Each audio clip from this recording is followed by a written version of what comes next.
A true leader is someone that, or a true leader of Britain, shall I say, someone that understands democracy, understands that a vote of the people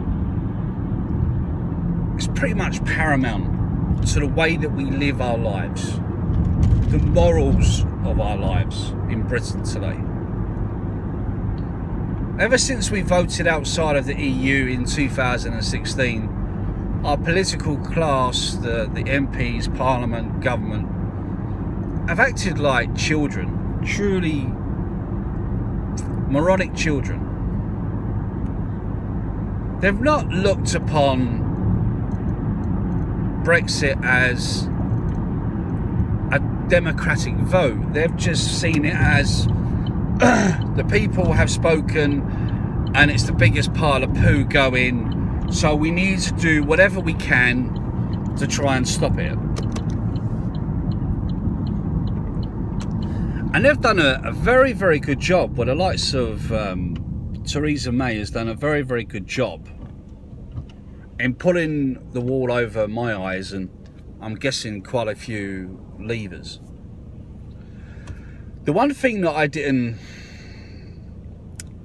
really think about was that how can you have a Remainer that believes that we are better off being inside a political union, running our negotiations?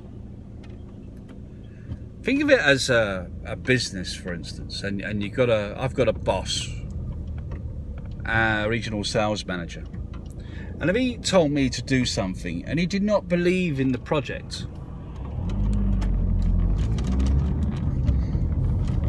then there's a good chance that I'm going to fail on that, because he's not going to really put in the effort or give me the resources to process that project and help me get the order or whatever it is, you know. And it's the same as Brexit. If you haven't got the heart, the nous, if you haven't got the belief that leaving the political union is the best for your country, is the best for the democracy of your country, for the well-being of your country, then you're never going to get a good deal. It's pretty much impossible, you know. If I didn't feel, when I go and see customers, if I didn't feel like I'm going to get anywhere with these customers, the chances are I'm going to come out with nothing. I'm not going to be able to carry on. I'll give you an example. In the job that I'm in right now, there was one particular customer that decided they're not going to use us anymore because of the service they received in the past from the company I work for. And the lady quite clearly told me to F off. Now, I believe in myself and I believe in the job, and I understand that when things have gone wrong with customers, a lot of times is they need time to blow off. They need time to cool down, maybe use a couple of other suppliers, and maybe realise, well, we're not actually that bad.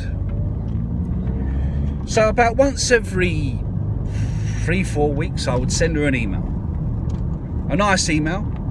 I'd also send a chocolate or two to her offices. 3 months later, she replied to my email, said, all right, come in. Had a negotiation with her, started talking about some rates, had a good chat with her about life itself. We got on really well, and now she's back on board. She's happy lady, much happier lady.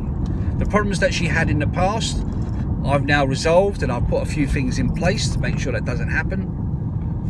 But the reason that that's happened isn't because I heard a customer say to me, right, I'm not dealing with you anymore, that's it, and I just gave up. I just kept trying and trying and trying again. It's that gumption, it's that heart to understand where you need to be to get to where you got to be, I guess. You know, you got that goal. If you haven't got that in you, if you haven't got that mentality in you, then you're always going to fail. Now, if you believe that you're not going to do any better than being part of this political union called the EU, then you're not going to be able to get that next best deal, you know? Because it's beyond you. You can't fathom... You can't fathom doing anything like that because it's beyond your perception. Does that make sense? It's beyond your perception. Theresa May has now brought back a deal that both Remainers and Leavers have quite clearly stated is a joke. No one could really sign off on it. So the chances are it's not going to go through Parliament. Now, I'll give it to Theresa May. She has got some balls, and you know, she's gone through a hell of a lot since she's been PM. And to be the PM that went through this massive change of us leaving this political union is a major deal. So I do take my hat off to her in reference to it.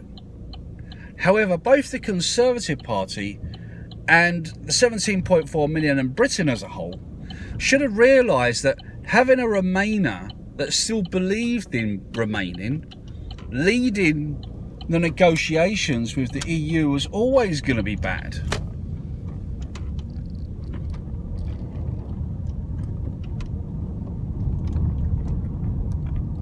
Was this always what was going to happen? Probably. Would it be different if there was another PM like Boris or someone?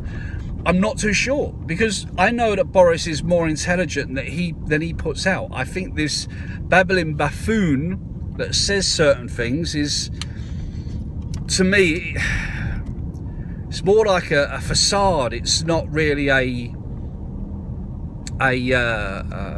his true self, should I say. Boris is after number one, and number one only. That's why he resigned straight after Davis resigned. He didn't resign before Davis resigned. He wanted to see how things stood first before he resigned.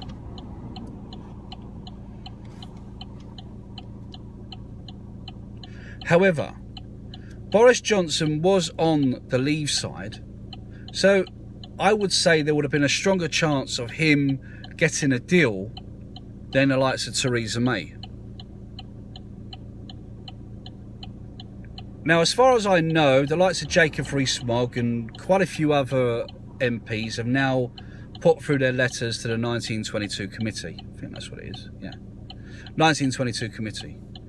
So I guess it's a matter of time now before we find out exactly what's going to happen with the Conservative leadership and whether or not Theresa May is actually going to be there in the next few days, the next few months, and how this whole Brexit deal is going to be thrown out, or whether or not Labour are going to somehow change their minds and think this is the best we can do and vote for it. But there's one thing that I want to make very clear though.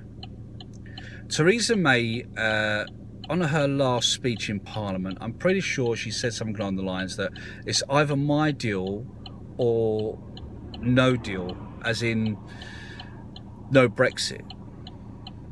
Right this second, right now, as far as I'm aware, tell me if I'm wrong, but as far as I'm aware, there's only two deals on the table. One is Theresa May's deal, which I can't see being signed off. I really can't. And the second one is crashing out. Well, that's what people say, crashing out. WTO is what most Leavers want anyway.